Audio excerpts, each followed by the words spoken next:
আসসালামু আলাইকুম ওয়া রাহমাতুল্লাহি ওয়া বারাকাত। মহিলাদের কাপড় শুকানোর ক্ষেত্রে তা পরপুরুষের দৃষ্টির আড়ালে রাখা এবং কাপড়ের পর্দা করার হুকুম কি? অনেক বোনরা জিজ্ঞেস করেন যে আমাদের কাপড়েরও পর্দা করতে হবে কিনা, অর্থাৎ কাপড়গুলোকেও চোখের আড়ালে যেখানে পরপুরুষ দেখতে পায় না নেড়ে দিতে হবে কিনা।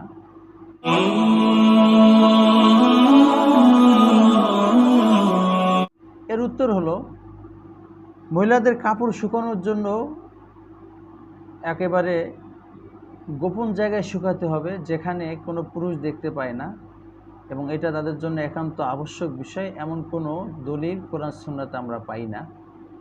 তবে কোনো মহিলা যদি মনে করেন যে আমি আমার কাপড়কে কোনো পরপুরুষকে দেখিয়ে তার মাঝে কোনো প্রকার কুচিন্তা ঢুকতে দিব না, সে হিসাবে সে যদি নাকি এটা আড়ালে শুকাতে চায়, সেটা অবশ্যই তার অনেক বড় তাকওয়ার পরিচয় হয়ে থাকবে। সে হিসাবে সেটাকে করতে পারে। তবে যে বাইরে নেড়ে দিতেই পারবে না, দিলে গুনাহগার হবে, এরকম বলার অবকাশ নেই।